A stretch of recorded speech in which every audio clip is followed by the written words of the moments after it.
All right, men, welcome to today's episode of Strong Men in God, how to build a good relationship with yourself. So, this might seem like a weird concept to a lot of people, but I'm telling you, it is the key to having good relationships with everybody else. If you have a good relationship with yourself, if you don't, you're going to really depend on other people to build you up all the time, and that's not great. It turns into codependency, it turns into problems. We're going to learn how to do that today. My name is Mike Frazier, MD. I'm a psychiatrist and a life coach for men, helping high achieving Christian men live longer, stronger, and happier with their foundation in God. So, a lot of guys believe this. A lot of high achieving Christian men, they believe this, that the way to feel good about yourself is achieving more. Okay. And this, for most guys, goes way back. Okay. For me, I can think back to memorizing things as a little kid. We had something called Articles of Faith in our church. So I memorized those like super young, and people would really praise me for that, or giving talks in church at an early age and getting praised for that, or playing the piano well and getting praised for that, or being in leadership positions and being praised for that, getting good grades, getting awards, getting degrees, making a certain amount of money as time went on. So all those things, right? You get attention, appreciation, affection for those. People are telling you you're great and all of that. And look, it feels good to get that praise. It does. Okay? But if you're like me, you can also take the lesson that if you don't achieve, you will not be loved or accepted. And it can put this big pressure on you to always be achieving so that you don't be rejected by people you love, by just people in general, or by yourself, right? And so it does make you work very hard to excel and to avoid failure. And a lot of us, as high achieving guys, we've achieved a lot using this strategy. And look, like it works. It does keep you motivated. A guy like David Goggins, that's pretty much how he operates, right? A lot of these high achieving guys, this is how they operate, kind of self rejection. Like, oh, I'll never accept anything less than the best for myself, right? And look, you can achieve a lot that way. But what it can also do is make you avoid certain challenges. Like I remember, a marketing course in college where one was more based on performance, meaning like you had to create your own kind of pretend company in this simulation and actually learn marketing, and your grade was based on how much stuff you sold. And I would have learned a lot more in that class about actually marketing. Instead, I chose one that was just more, memorize stuff, put it back on the test at the end of the semester. I chose that one, got a good grade, but I could have learned a lot more if I would have chosen the other path. If I would have been more willing to fail and learn from my failures, right? So a lot of times when we're very determined to succeed, it's hard for us to accept challenges where we might fail, okay? And that can stunt our growth. This idea, a lot of it's in the book Mindset by Carol Dweck, which is a great book. Now, to take a step deeper, and I used to kind of avoid this, but now I think it's super important, and part of what we're going to be doing in the Grounded Leadership course in February is your relationship with yourself often has to do with your relationship with your parents. Basically always, okay? So your relationship with your parents, and it can be one with one parent, one with the other, is either secure. And the way to think about this is, the question is, can I express my needs, and do I expect them to be met by my caretakers, by my parents, okay? If you weren't raised by your parents, right, whoever your main caretaker was. So secure means, yes, I can express my needs, and yes, I can expect them to be met consistently. That's basically it. If that happened, you had a secure relationship. Now, an important distinction here is that may be very true for physical needs. Like for me, that was 100% true for physical needs. But when it comes to emotional needs, did I feel safe expressing emotional needs and having those met? Not really, right?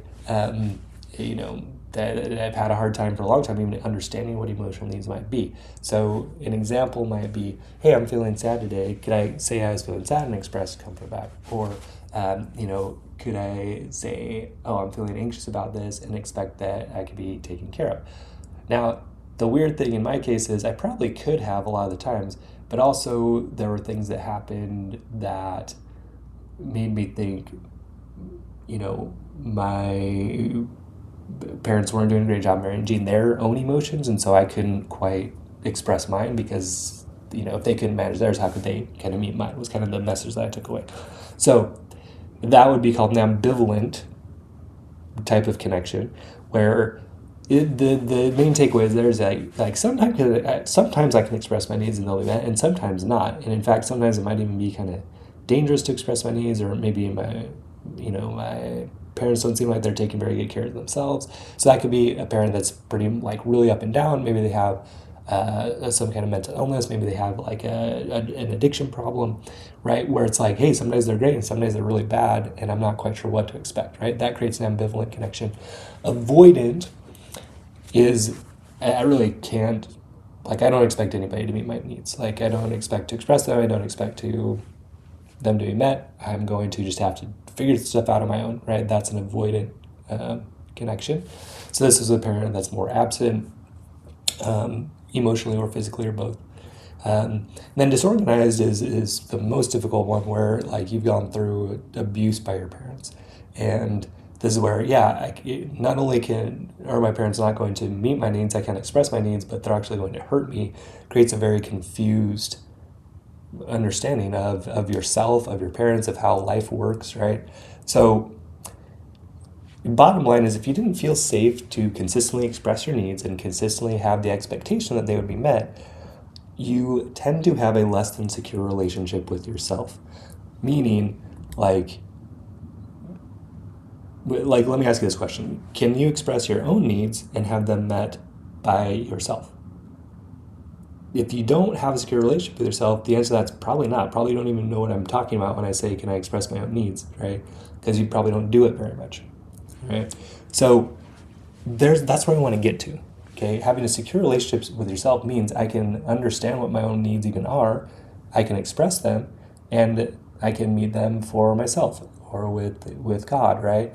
And look, sometimes you're going to ask other people to meet your needs too, and sometimes they will, right? And part of breaking through that avoidant to a more secure attachment with like your wife, for example, is learning to actually ask for what you need and give her actually the opportunity to meet it. And probably she's more willing to do that than you might expect. That's been my experience anyway, and a lot of the guys in the program, it's been their experience. But you have to kind of give it a chance first. And like, if this even idea of expressing a need to your wife scares you, it means you don't have a secure relationship with yourself, and probably not really with your wife either. Okay, and it's not even her fault. Probably it's probably you bringing the avoidant, ambivalent, disorganized mindset into your marriage. Okay, so this stuff needs to be healed if you're going to have a good relationship. I promise. Okay, and that's what we work on in the program, and we do some pretty deep work to help you heal this a lot quicker than like going through years of therapy. We do a specific kind of therapy that really gets to the heart of this very quickly. So good question to ask yourself: how well do I understand my own needs? For most guys, the answer to that is really not very well. And then next question is, how often do I express those needs? For most guys, the answer to that is probably like never. Right? And can I meet those needs myself? Well, if you can't even recognize them or express them, then it's hard to meet them yourself. But let's say you can. Like, this is kind of the step you need to go through. You need to first understand your own needs. Next, you need to learn to express those. Next, you need to learn how to meet them yourself. And then it's can I ask others to help meet my needs? So when you can do that, now you're on the path to creating secure relationships. But it's pretty hard to do if you haven't done it before. And but life gets a lot better when you can start doing that, when you can create a secure relationship with yourself. So just recently, a couple examples for me, like I was feeling overwhelmed. I asked my wife for help with packing for a trip. Okay. Which now it feels a lot more comfortable to do that, and I kind of expect her to say yes. But when I was first starting to ask any kind of thing, it was pretty scary. But when she started saying yes, I started feeling more comfortable. Okay. Or just yesterday, I asked for some time for myself. I could tell inside of myself that's what I needed. I needed time to myself, away from other people. So I asked my wife to kind of cover things at home, took some time to myself, and now I'm feeling way better, right? So these are examples that my relationship with myself is improving a lot. And this is something that I would like to help you guys do as well, because just things get a lot better that way. The other part of your relationship with yourself, outside of this needs being met, which is huge, like that's what creates a secure attachment, is how do you talk to yourself? Like, what's your inner dialogue like? So when you make a mistake, for example, what do you say to yourself? So for me, and it's still there a little bit this way, it's something I'm working on, is like, oh, that was dumb. You should have done this instead, right? Kind of harsh, right? Kind of critical. So what I'm working on and starting to get to a little more is like, yeah, I make a mistake. It's like, hey, no problem. Like, what can you learn from that, right? Or maybe this doesn't even matter at all. Like, who cares that you missed that exit or whatever? Like, it doesn't even matter, you know? So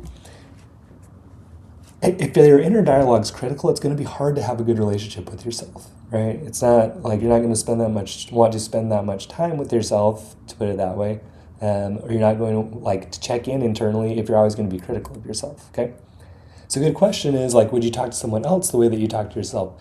Now, the hard part about this is if you're used to talking to yourself this way, a lot of times this is how you talk to like your closest loved ones, especially your kids.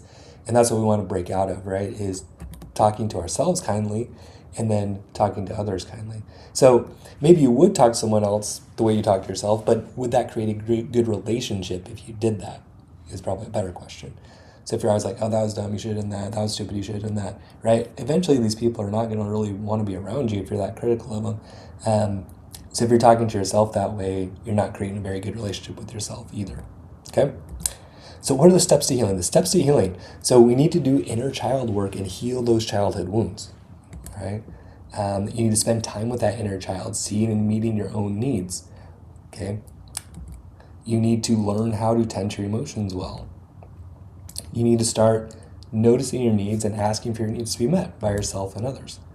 And then you need to create a safe inner dialogue. So that's what you need to do, okay? So it's kind of hard to do this on your own, and we'd love to help you do it in our Grounded Leadership course. So come join us. Join the email list at strongmen.io. It's going to come out in just a couple weeks here, so only to people on the email list. So again, visit strongmen.io, join the email list, and we will see you there. All right, stay strong in God, men. We will see you next episode.